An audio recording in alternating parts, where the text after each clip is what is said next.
क्या आप भी अपना स्टडी वीज़ा अप्लाई करवाना चाहते हैं, वो भी विद स्पाउस एंड किड? तो बेस्ट ऑप्शन है आपके पास Finland, Sweden and Denmark study visa.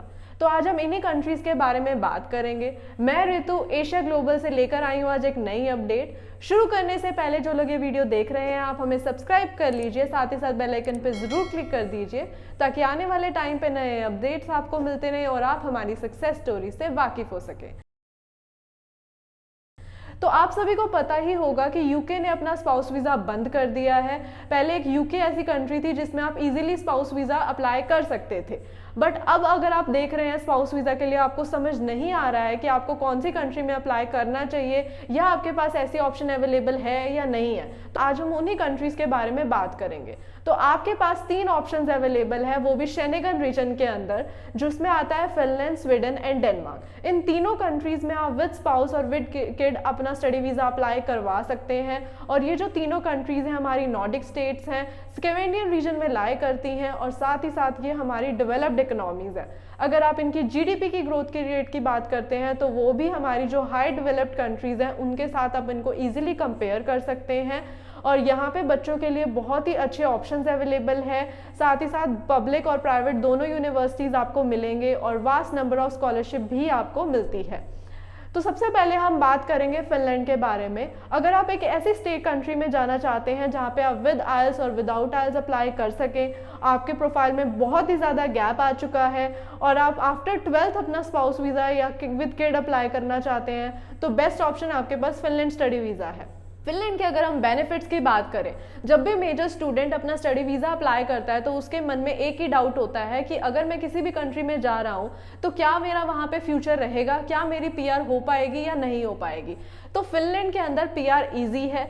अगर मैं बात करूँ पीआर की कितना ईयर्स आपको पीआर में लगते हैं, तो after 4 years of legal stay आप अपनी पीआर अप्लाई कर सकते हैं। अगर आप बैचलर्स का 3.5 साल का कोर्स करते हैं या फिर मास्टर्स का 2 years का कोर्स करते हैं तो वो आपका पूरा कैलकुलेट होता है लीगल स्टे के अंदर। साथ ही साथ फिनलैंड आपको 2 साल का स्टे बैक भी ऑफर करता है, जो कि बहुत ही ज़्यादा है अगर मैं बाकी अदर यूरोपियन नेशंस के साथ काउंट करती हूँ। तो फिनलैंड एक बहुत ही अच्छी इकोनॉमी है। अगर मैं बात करूँ कि स्कॉलरशिप्स की, तो फिनलैंड आपको बहुत ही अच्छे नंबर ऑफ स्कॉलरशिप देता है। 0 to 100% ट्यूशन फीस में आपको वेवर मिलता है और इंडिया से आप अपनी वो स्कॉलरशिप अप्लाई कर सकते हैं। और साथ ही साथ आपको जो टीआरपी कार्ड है, आप इंडिया से अपना ट्रैवल लेके जा सकते हैं और सेम ही फ्लाइट के अंदर आप विद स्पाउस और विद किड अपना ट्रैवल कर सकते हैं।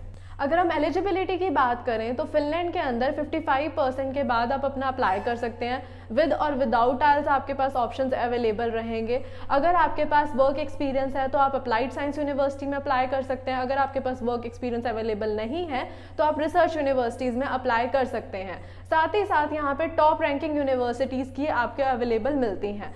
कॉस्ट की बात करूँ तो यहाँ पे कॉस्ट भी बहुत ज़्यादा फ्रेंडली है। आपको कम कॉस्ट के अंदर आप इजीली अपना विद स्पाउस और किड अपना ट्रैवल कर सकते हैं।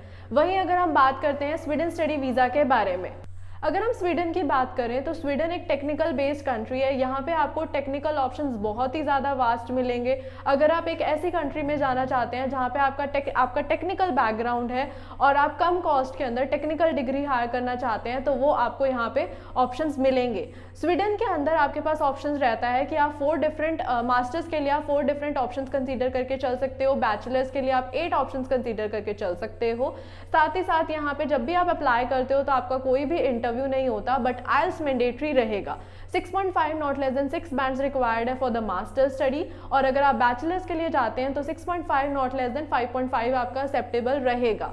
और साथ ही साथ यहाँ पे आपकी 3 साल की स्टडी कंसीडर नहीं होती है। यहाँ पे आपके पास जो आपकी स्टडी है वो 4 साल की होनी चाहिए या 3 साल की स्टडी है तो उसके साथ वर्क एक्सपीरियंस होना मैंडेटरी है और यहाँ पे आपकी रेगुलर स्टडी ही कंसीडर होगी।